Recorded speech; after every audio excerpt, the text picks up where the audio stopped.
के ऊपर। स्वामी विवेकानंद जी के पास में एक व्यक्ति आकर बैठ गया और उस व्यक्ति ने कहा, मैं बहुत परेशान हूं,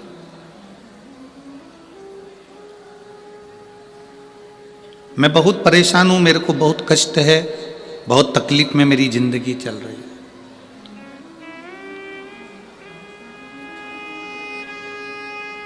स्वामी विवेकानंद जी, मेरी परेशानी को समाप्त कर दीजिए। कल आपको कथा में कहा था, संत, साधु, गुरु तीन चीजों से दूर रहता है। जो गुरु नानक देव जी ने नामदेव जी को बताया था, तीन चीजों से संत, साधु, गुरु दूर रहता है। पहला नमस्कार, दूसरा चमत्कार और तीसरा नमस्कार। असली अगर गुरु है, असली अगर संत है, असली अगर साधक है, तो वो ये तीन चीजों से दूर है। उसको कोई मतलब नहीं इन तीन चीजों से। किसने प्रणाम करा, किसने नहीं करा, कौन ने भेंट चढ़ाई, कौन ने नहीं चढ़ाई, उससे कोई उसका मतलब नहीं, उससे कोई सब।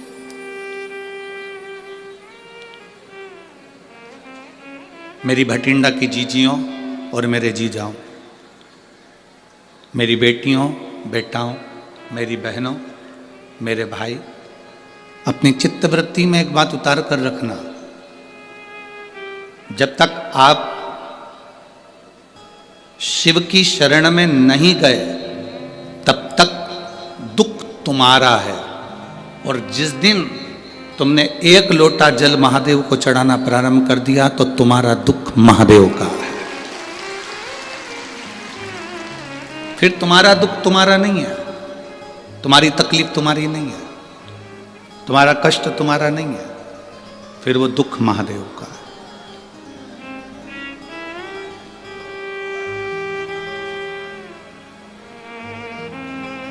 ये कथा का जो पंडाल है, लोग इसको कहते हैं शिव महापुराण की कथा हो रही है। हम कहते हैं ये शिव महापुराण की कथा नहीं हो रही है, नेत्रों की जांच हो रही है, नेत्र शिविर लगा है, इसमें आंखों की जांच है। कोई कोई मरीज ऐसा होता है, हॉस्पिटल में जाता है, डॉक्टर साहब से कहता है मुझे दूर का नहीं दिखता, मुझे दूर का नहीं दिखता। डॉक्टर उसको दवाई देते हैं, ड्रॉप देते हैं, आंखों में डालकर देखता है, अभी भी मुझे दूर का नहीं दिखता। डॉक्टर साहब ने उसको टेबलेट दे दी, उसने ली, मुझे दूर का नहीं दिखता। अब डॉक्टर ने कहा यदि तुम्हें दूर का नहीं दिख रहा तो मैं एक चश्मा बना देता हूं, चश्मे से दिखेगा। चश्मे से उसको दूर का दिखने लगा। फिर कोई डॉक्टर के पास गया, डॉक्टर साहब मुझे पास का नहीं दिखता। डॉक्टर ने उसको भी ड्रॉप दिया, उसको भी दवाई दी, उसको पास का नहीं दिख रहा तो फिर उसके लिए भी चश्मा बना दिया। आप में से कोई कोई मरीज ऐसा बैठा होगा जो डॉक्टर के पास जाकर कहेगा ना दूर का दिखता ना पास का दिखता, तो डॉक्टर ने एक ही चश्मे में 2 गिलास लगा दिए। ऊपर आधा गिलास ऊपर है तो दूर का दिखता है, आधा गिलास नीचे तो पास का दिखता है। बोलो सही है कि गलत है? एक ही चश्मे में 2 गिलास, 2 कांच, आधे में दूर का दिखता है, आधे में पास। बहुत सारे मरीज डॉक्टर के पास पहुंचे और कहते हैं दूर का नहीं दिखता, पास का नहीं दिखता, पर आज तक ऐसा मरीज डॉक्टर के पास नहीं गया जिसने जाकर कहा हो कि मुझे इन नेत्रों से मेरा महादेव नहीं दिखता। उसका कोई चश्मा है, उसकी कोई दवाई है कि मेरा परमात्मा मुझे दिख जाए? तो डॉक्टर भी कह देगा इसकी कोई दवाई नहीं है, इसकी दवाई केवल एक शिव महापुराण की कथा है, उसमें जाकर बैठोगे तो चश्मा लगाने की जरूरत नहीं पड़ेगी। वो आंखों में लेंस लगा देता है, उस लेंस से परमात्मा नजर आने लगता है कि शिव कैसा है, कृष्ण कैसा है, गुरु नानक देव जी की भक्ति कैसी है, भजन कैसा है, संत नामदेव जी की भक्ति कैसी है, कीर्तन कैसा है।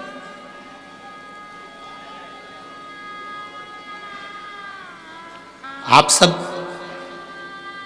इस कड़कती हुई ठंड में, कड़कड़ाती हुई ठंड के अंदर स्टेडियम के एक एक कुर्सियां आप अगर देखेंगे तो सब भरी पड़ी है, पूरा ग्राउंड में पांव रखने की जगह नहीं है। जितने लोग ग्राउंड के अंदर हैं उतने लोग ग्राउंड के बाहर जितनी दुकानें हैं उन दुकानों में जो टीवियां लगी हैं उनके पास में बैठकर कथा सुन रहा है।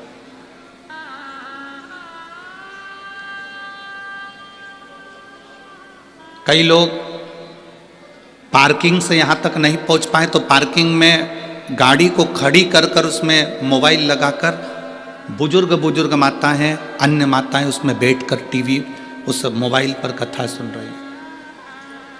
शायद भटिंडा के इतिहास में ऐसा भक्ति शायद भटिंडा वालों ने कभी नहीं देखी होगी जो भक्ति का दर्शन यहां हो रहा है।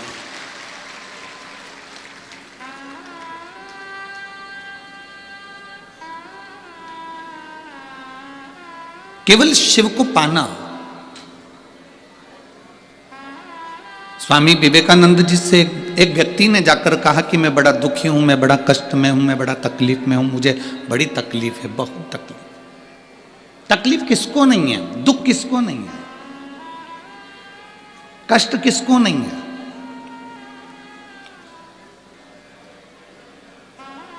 मेरी जीजियों, आप सब बैठे हो ना, ऐसा कोई व्यक्ति नहीं जिसके जीवन में दुख नहीं। आपका पेट दुखता होगा तो क्या हमारा पेट नहीं दुखता होगा? आपका सिर दुखता होगा तो क्या हमारा सिर नहीं दुखता होगा? आपके हाथ पैर दुखते होंगे तो क्या हमारे हाथ पैर नहीं दुखते होंगे? बड़े से बड़े महाराज को बुला लो, बड़े से बड़े महात्मा को बुला लो और बड़े से बड़े साधक को बुला लो जो कह दे कि मेरे जीवन में दुख नहीं है। दुख किसको नहीं है? कोई तन दुखी, कोई मन दुखी, कोई धन बिन रहत उदास, तुलसी या संसार में सुखी राम का दास। संसार में केवल एक सुख है जो परमात्मा की शरणागति है, जो भगवान की शरणागति है, जो भगवान की भक्ति है, जो भगवान का भजन, ये सुख है।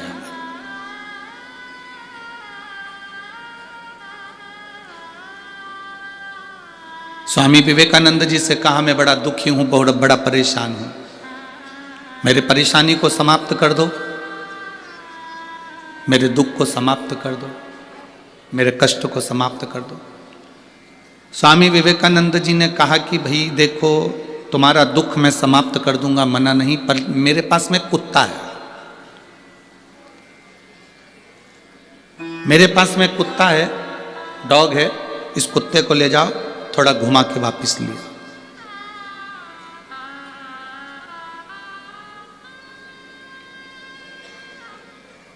इस कुत्ते को लेकर जाओ और घुमा के वापस लेकर आओ। स्वामी विवेकानंद जी से उस व्यक्ति ने कहा मैं कुत्ता घुमा कर लेकर आऊंगा, उसके बाद मेरी समस्या हल हो जाएगी, मेरा दुख मिट जाएगा। जाओ जाओ, पहले कुत्ते को घुमा कर लेकर आओ। स्वामी विवेकानंद जी ने उसको कुत्ता दिया, वो कुत्ता लेकर घुमाने के लिए गया, घुमाने के लिए लेकर गया, सब दूर घुमाकर वापिस आया। कुत्ता हाँप रहा था, बहुत तेज तेज हाँप रहा था, और जो घुमाने वाला व्यक्ति था वो आके खड़ा हुआ। स्वामी विवेकानंद जी ने पूछा